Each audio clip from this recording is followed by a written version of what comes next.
आज का दिन परफेक्ट रूटीन जैसा नहीं था। No super early morning, no extreme productivity, बस एक नॉर्मल सा Sunday. If you are in class 11th और preparing for NEET and feel कि हर दिन सेम एनर्जी मेंटेन करना पॉसिबल नहीं होता, then this vlog is for you. This is not about doing everything right, this is about showing a real study day. मैं around 7 o'clock उठ गई थी। उठते ही मैंने उठाई ज़ूलॉजी, क्योंकि थोड़ी सी मैं नींद में केमिस्ट्री के या फिज़िक्स के न्यूमेरिकल सॉल्व करना थोड़ा सा डिफ़िकल्ट होता। तो सबसे पहले मैंने ज़ूलॉजी उठाई, उसके नोट्स रिवाइज़ किए, क्योंकि ज़्यादा फोकस नोट्स रिवाइज़ करने में नहीं चाहिए होता जितना न्यूमेरिकल सॉल्व करने में चाहिए होता है। तो सबसे पहले मैंने अपने नोट्स रिवाइज़ करके उसको साइड में हटा दिया एंड देन मैंने उठाई फ़िज़िक्स। मैं वर्क, एनर्जी एंड पावर के क्वेश्चन सॉल्व करने बैठ गई। हमारे बैच में यह चैप्टर अच्छे लेवल पे पढ़ाया गया है, बट चैप्टर काफ़ी बड़ा है, तो अभी मुझे इसमें और टाइम देना पड़ेगा। कंप्लीट होने में थोड़ा सा टाइम और लगेगा, तो इसमें हम कुछ कर भी नहीं सकते हैं। तो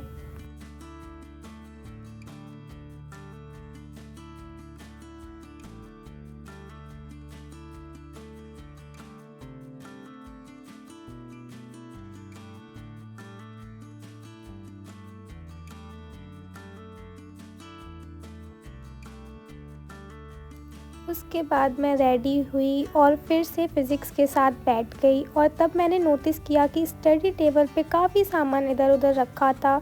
तो मैंने सोचा पहले थोड़ा ऑर्गेनाइज़ कर लेती हूँ, क्योंकि clean space equal to better focus. का इक्विलिब्रियम याद आया। इसका फर्स्ट पार्ट मैं ऑलरेडी देख चुकी थी, क्योंकि हमारे स्कूल एग्ज़ाम में आ रहा था, तो मैं चैप्टर से फेमिलियर हो चुकी थी काफ़ी, और मेरे क्वेश्चंस भी बन रहे थे। बट एक बार वन शॉट देखना दोबारा ज़रूरी था, ताकि मेरे और कोई टॉपिक छूट ना जाए। बट अभी भी काफ़ी पोर्शन कवर करना अभी बाकी है।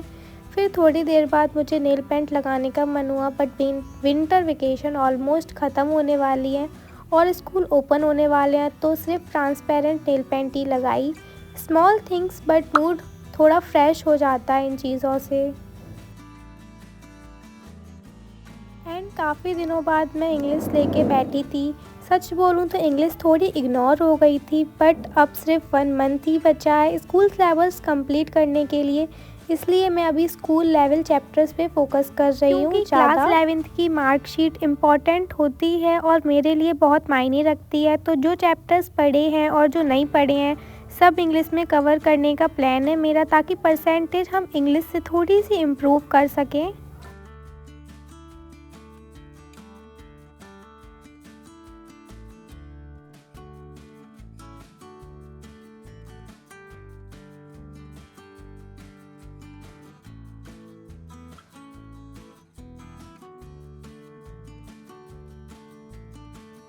एंड देन थोड़ी देर बाद मैं बोर हो गई, और ऑनेस्टली मुझे मीठा खाने का बहुत मन था, तो मैं पेस्ट्री लेके आई, वो इन्जॉय की।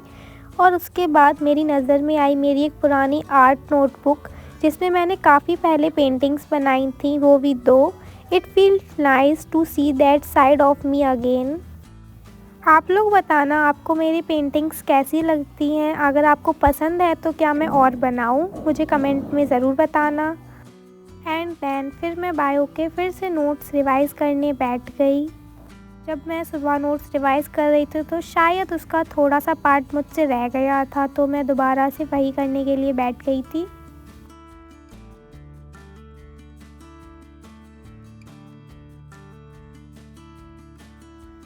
एंड फिर जैसे ही मैंने फ़िज़िक्स खोली, वैसे ही मुझे अचानक से याद आया कि कल मैंने बॉटनी का लेक्चर देखा नहीं था, तो वो अभी पेंडिंग है और बाद में मैं भूल जाऊंगी। तो फिर मैंने डिसाइड किया कि फ़िज़िक्स को साइड में रखते हैं और सबसे पहले अपना बॉटनी का लेक्चर कंप्लीट करते हैं। इसमें हमारे बॉटनी में सिर्फ 2 या 3 चैप्टर्स अभी बाकी हैं बस, और फिर हमारा बॉटनी का सिलेबस कंप्लीट हो जाएगा। हमने लेक्चर देखा और साथ साथ में नोट्स भी बनाए, तो पहले वही कंप्लीट किया, वरना बाद में मैं बिल्कुल भूल जाती। फिर काफ़ी लॉन्ग ब्रेक के बाद मैंने केमिस्ट्री के एंड में क्वेश्चन भी सॉल्व किए थे, डे के एंड में, बट पता नहीं वो मैं शूट करना भूल गई या क्लिप पता नहीं कहाँ ही चली गई। आई बिलीव कंसिस्टेंसी का मतलब यह नहीं होता कि हर दिन सेम लेवल का आउटपुट हो, कभी स्लो डेज भी आते हैं and that's okay. If you are also trying even on low energy days, you are doing better than you think. See you in the next blog.